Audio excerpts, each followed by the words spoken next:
throughout history, recession period, interest rates go up, and at the beginning of the recession, but then to come out of it, they actually lower the interest rates to stimulate the economy. Kind of sounds pretty weird, right? Yeah.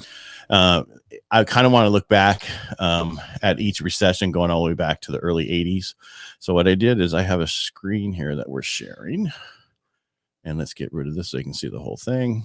So if you look from 1980, so January to July. So that's a 6 month. That's kind of what I'm feeling we're going to be in 6 to 8 months. We had mortgage rates at 16% and they went down to 11.8%. Yeah, that was quite an improvement. Yeah. And then you had, right after that, they had another recession, right? A little bit later. And that was for 1 year, 4 months. And that went so rates went way back up. Yeah, no right. Because they had inflation and everything else. And so they had to and then they dropped to 13%, which was a bargain. And then in the 90s, from 90 to 91, the 80 to 81, it was kind of a savings and loan fiasco that had issues. And then in the early 90s, there was another kind of issue going on. I remember that I first got out of the Navy, and man, it was a horrible time if you wanted to be in real estate. Yeah.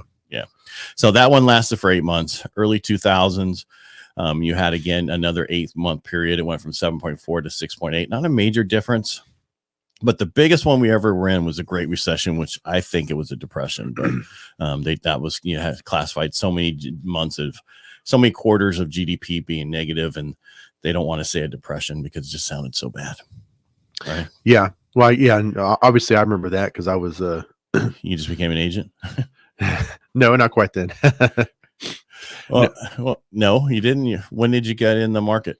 Oh, I got my license in 2016. Okay. So, yeah. All right. So, yeah. So this was I don't want to say a bad time, but those 2 years, that first 2 years of that recession was pretty ugly. Yeah. And the government tried everything to stimulate. They actually took FHA loans and allowed them to go up to like $699,000 to help people refinance and buy homes. And that really didn't help. That made it worse. And then, so we went all the way up to these huge numbers for FHA being able to help people buy homes. Mm-hmm. And then that went away after a period of time. And then everybody's like, I want a FHA loan. Well, I'm sorry, it's only available for $300.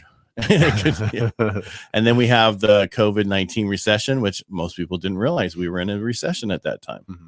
And that was for 2 months. And we went from 3.8% to 2.8% interest rates. Yeah. I was going to say, there's no option but to go into recession when you stop making stuff, right? Well, when you're told to stay home for 60 days, there's not much you can do. Yeah. So these are the mortgage rates and recession. The reason I'm saying this is typically rates go up and then rates go back down. We have seen rates go up recently, right? And fast. I mean, the fastest I've ever seen them go up. Like, because I wasn't around during these period of times. Right. These huge numbers. But see, normally they only go up about 1.25. Usually a little over 1.5 to 1.75, a quarter or so, 3/8. So that and even here when the Great Recession, we were at 6%. So that's not a big difference in rates, Yeah. So what I'm saying is we're in the fives right now, conventional low fives, and then FHA, and this is just what they're saying out there. And we're in the high fours for FHA. So if this is going to be the case, then as we come out of this soon, because I said but basically I think we're going to be in this for another quarter or two, and then we're going to start coming out of it. So we're already in the 6 months of it, right? Shocking. We're like, wow, it's July, so we started in January, February, March, this first quarter. What's that? April, May, June, second quarter. Now we're in the third quarter. We'll see where that comes out. So we're pretty much on average, I would say 7 to 8 months. We should be coming out of this pretty soon. So what does that mean? I've been saying since, I don't know, a couple months, that by October, you're going to be wishing that you had bought your house. Yeah. Right. Well, and